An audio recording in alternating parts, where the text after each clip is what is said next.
What's up guys, and welcome back to another video from Just Perfect Karate. It's your boy Maxim as usual, and I hope you guys are doing fantastic. Well, today we're going to be answering one of the most asked questions that I got on my Discord server and also when I'm streaming, is that who should I skip as a free-to-play in order to get one? Is either Assault Meliodas or in order to get the new unit that already got released recently on the JP version, which is Valenti and Easton on the same banner. So which one is gonna be? Like, should I skip Assault Meliodas to get Valenti, or should I skip Valenti in order to get Assault Meliodas? Because if I'm gonna be getting the one, I'm not gonna have enough gems in order to get Assault Meliodas and Valenti afterwards, because there is a really short time in between.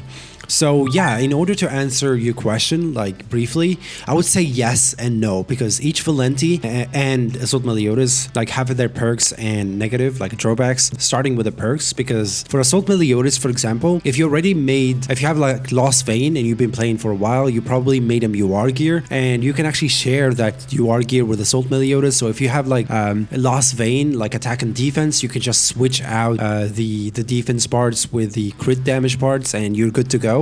And that way you can actually save a lot of resources, especially engraving stones is such a limited resources that you don't want to be wasting on. That's one of the main perks that you're going to be getting with Assault Meliodas. And with Valenti, is one of the main perks for her is that she's actually very versatile, and she actually can make a lot of units that are not very usable before, like very OP, because she, with her cards and her passive and everything, she can actually make the team works together. Also, let's get back to the drawbacks, and this is one of the main drawbacks that can hinder people from actually summoning on the Assault Meliodas or the Valenti banner, is that one of the biggest drawbacks for Assault Meliodas is that you have him to run. Like, you have to run him in a certain units, such as Demon, just because of his passive. His passive is basically, if you have to have a Demon on your team in order for his passive to proc, or him by himself in order to decrease defense and also buff himself as well.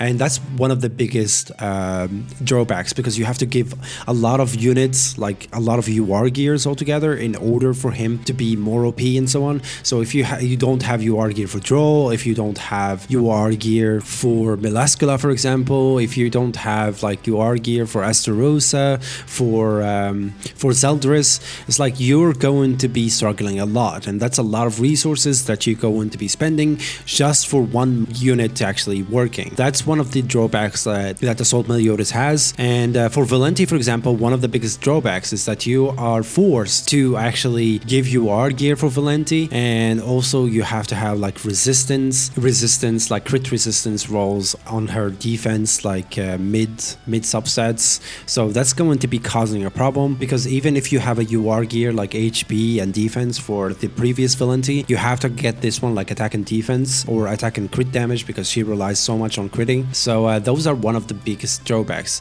So to answer your question, it's all about like personal preference and how prepared you are for Assault Meliodas or for Valenti. If you have all the demons like maxed out with their UR and everything, and you're already prepared, I would say just like summon also Assault Meliodas and have fun with him. He's a crazy unit, you know. If you get him to work and you have like ideas, yeah, sure, just get him. He's such a fantastic unit, you know. And if you have the resources to summon them both, why not? They're really valuable, and they can maybe one day work together in order to make each other like more OP or less OP. It doesn't matter. So yeah, it's like, I would say it's personal preference. Assault Meliodas is good. Valenti is great. I watched a lot of showcases for her. So should you summon on Valenti or Assault Meliodas? I would say, like I said earlier in the video, you have to be well prepared, and also like it depends on how much resources you have. If you're able to summon on both and you have UR gear for both, then yeah, that's good. But if you don't, I would say Valenti is a more free-to-play kind of unit than Assault Meliodas, because Assault Meliodas is a really heavy investing kind of like pay-to-play kind of unit. But yeah, it's like ultimately like the choice is yours. I hope you guys enjoy the video, and if you do, please don't forget to leave a like, as all likes are really appreciated and do help the channel to grow. Subscribe if you haven't already. Follow me on my socials and join our Discord server. Catch you guys in the next one. Peace out.